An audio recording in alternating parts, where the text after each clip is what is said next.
तीन सहेलियां, तीनों इकट्ठी रहती हैं, इकट्ठे उठना बैठना, और इनके दरमियान एक लड़का आता है। उस लड़के की वजह से ये अपनी उंगलियां काट लेती हैं।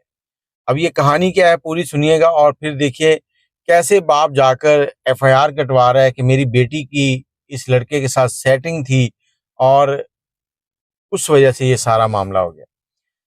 तीन सहेलियां, इरम शहजादी, इकरा और फातिमा।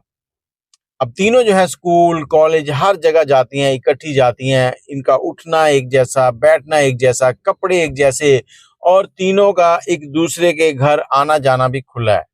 मतलब कोई भी सहेली दूसरी का नाम लेके उसके घर चली जाती है तो वालिदैन रोकते नहीं है। अब होता क्या है, इरम शहजादी का एक भाई है। ये एक दिन तीनों सहेलियां इरम शहजादी के घर पे इकट्ठी होती हैं। अब इकट्ठी हुई हैं तो वहां पर जो इकरा है वो क्या करती है कि इरम के मोबाइल से इरम के भाई का नंबर निकालती है। इरम का भाई जो था वो खूबसूरत था, इकरा को पसंद था, वो उसका नंबर निकालती है। नंबर निकालने के बाद घर जाती है। घर जाकर उसको करती है मैसेज, एक नए नंबर से मैसेज करती है। वो भी हेलो हाय होनी शुरू हो जाती है। फिर इन दोनों की आपस में गपशप लगती है। अपना नाम जाहिर नहीं करती, एक नई शिनाख्त उसको बताती है। अब ये शिनाख्त बताने के बाद इनमें काफी गपशप होने लगी। कुछ टाइम गुजरा तो ये दोनों आपस में एक दूसरे को शिनाख्त भी जाहिर करने लगे। अब ये दोनों गर्लफ्रेंड बॉयफ्रेंड बन गए। गर्लफ्रेंड बॉयफ्रेंड बन गए, लंबी लंबी चैट्स चल रही हैं, रात भी दिन भी।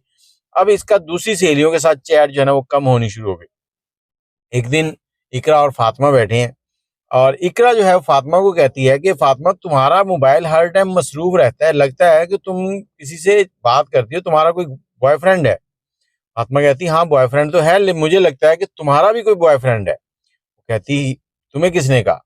कहती, तुम्हारी उंगलियां भी सारा दिन चलती रहती हैं। अच्छा तुम ना मुझे अपना बॉयफ्रेंड दिखाओ। अब इकरा कहती है कि पहले तुम दिखाओ फिर मैं आपको दिखाती हूँ।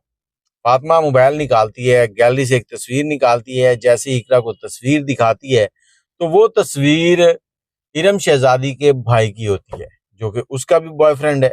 अब उसके पैरों के नीचे से जमीन निकल गई कि ये क्या हुआ।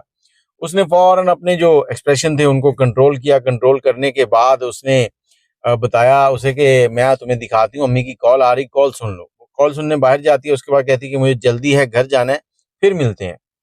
अब वो घर गई है, घर जाके बैग रखा, मोबाइल निकाला, मोबाइल निकाल कर पहली कॉल की इरम शहजादी के भाई को।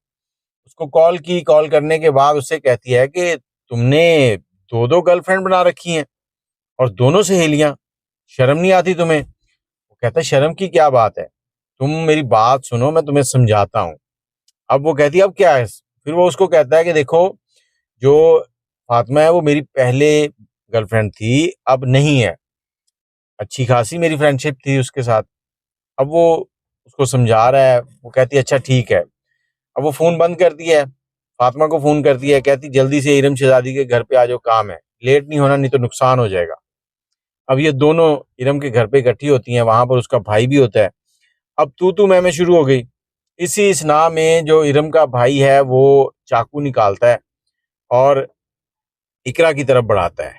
अब इकरा बचाव के लिए हाथ आगे करती है तो चाकू उंगलियों पे लगता है और उंगलियां कट जाती हैं। उंगलियां कट गई, खून बहा। खून बहने के बाद वो बेहोश हो गई वहां पर। वहां से फिर उसे उठाया गया, हॉस्पिटल ले गए। हॉस्पिटल जाने के बाद अब जो एफआईआर दर्ज हुई है वो उसके वालिद ने दर्ज करवाई है। अब वालिद ने एफआईआर दर्ज करवाई और एफआईआर में इरम शहजादी के भाई को नामजद किया गया है कि इसने मेरी बेटी के ऊपर हमला किया। बाकी जो भी है वो सारा मैंने आपको बता दिया है। लेकिन यहाँ पर सबसे हैरानगी की बात ये है कि देखो, बाप को कितनी शर्मिंदगी हुई होगी जब वो एसएचओ के सामने बैठा कह रहा होगा कि मेरी बेटी का बॉयफ्रेंड था जो उस पे हमला कर रहा था। और इसमें सबसे बुरी बात जो मैं आपसे ये कहना चाहता हूँ कि आजकल का जो दौर है इसमें जो मसला चल रहा है ना वो ये चल रहा है कि जब लड़कियां आपस में फ्रेंडशिप हो जाती है ना तो वालिदैन उनके पैरवी करना छोड़ देते हैं। ठीक है जी, फलां फ्रेंड के घर गई है तो खैर है, कोई बात नहीं। बच्चियों के लिए अगर घर सेफ है तो सिर्फ और सिर्फ अपना ही घर सेफ है, क्योंकि जो 12 से 20 साल की उम्र है, टीन एज है, इस एज के अंदर बहुत सारी गलतियां हो जाती हैं और जवानी होती है। इसलिए वालिदैन को चाहिए कि अपनी बच्चियों का ख्याल रखें और इन मामला से दूर रखें। बाकी आप अपनी राय कमेंट में ज़रूर दीजिएगा। दुआ में याद रखिएगा, अल्लाह पाक किसी के वालिद को ऐसा टाइम देखने की नौबत ना लाए। अल्लाह हाफिज़।